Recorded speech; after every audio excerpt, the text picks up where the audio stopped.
sekti mpaka inatisha rais. Hata zile nchi zingine hatujafika hapo kama Somalia ama Sudan. Ati sekti inaambia rais asikuje Central. Ati na imemuonya bila ati asikuje Central. Na akikuja ati ataona. Hai. Huyo Gachagua huyo anajiita Mau. Juzi aliitwa Senate. Akaanza kujikojolea, akazirai, akapelekwa Karen Hospital. Karen Hospital wakasema mzee si mgonjwa, ni woga. Kwani kuna Mau inajikojolea kwa Senate? Mimi walinipeleka huko mpaka wakataka kuniimpeach. Hata pumzi kidogo siwezi toa. Jamaa anaenda Senate, anatetemeka na anajiita Mau. Anapelekwa Karen, anaangalia moyo, anaambiwa hiyo moyo yako iko sawa ndugu. Ripoti ambayo ilitokea ilisema jamaa ni woga. Hata wakataka watampatia dawa ya aina gani?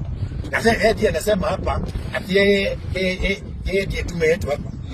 Tume ambayo ikiingia Senate inazirai. Hai. Watu wetu nyumba hii tu tumechukuliwa vibaya sana na huyu mtu bwana. Akivukia suruali hapa mnafikiri ni mtu special sana. Au kama zinavukia suruali hapa katikati yetu kama mchinga. Alafu hiyo ndio atinatisha watu hapa. Sasa mimi nimesema huu mwaka tutapambana na yeye. Hiyo sect alonji hiyo sect January na alonji haraka sana tudiu na yeye. Hii kazi tumaliza haraka. Mimi nitakuwa huko nje sana nikifanya siasa. Na nawaambia watu wa Murang'a msimfuate. Yeye anafikiri hata Murang'a hapa hakuna viongozi. Ati barabara zote zinaenda wa mwenyewe. Na jamaa kazi yake ni kulisha ng'ombe huko. He want to disrespect every other leader. Hapa hapigi magoti mbele yake. Hata ukipiga magoti mbele yako anakuweka alama ya Gitugati. You are now a sect member. Nasema siku hizi kuna mtu anaitwa Nyoto. Ati Nyoto ndiye kiongozi wa sect. Amewekwa alama. Huyo anampanga ati awe governor. Kuna Nyoto mwingine mwanamke ameweka alama ya sect. Ati yule ndiye anataka awe women rep. Na kusikaribia mtu mwingine. Hiyo ya Nyoto angata amesetiwa huyo.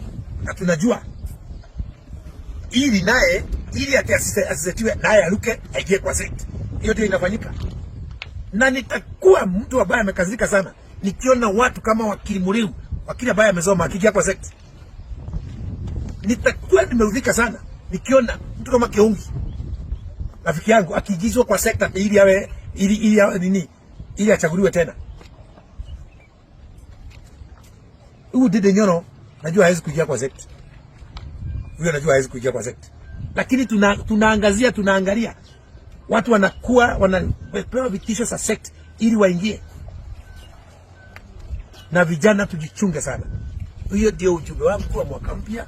Kile ambacho tunaambiwa kitakuwa launch sio chama. Vyama ziko nyingi. Ni hiyo sect. Na tunajua hivyo. Na ile ambayo inaniudhi wana threaten mpaka security systems. Una threaten Haji, mkuu wa NIS, una threaten DCI ili hapa kuwe lawlessness, ili hiyo sect itawale hapa. Na wale ambao wanaingia hiyo sect wanalazimishwa kutoa pesa. MPs ambao wanaingia sect, proportion ya CDF lazima iende hapa ili ka finance sect. Hapo ndipo wanatoa pesa. Magovernors ile pesa yao ambao wanapewa wapeleka kwa sect. Na ndio sababu wanawatisha, usipofanya hivyo utachaguliwa. Nauzia watu woga hapa. Sisi watu wa Murang'a, we are not going to buy that. Sawa. Na mimi Gachagua sio kiongozi kunishinda mimi.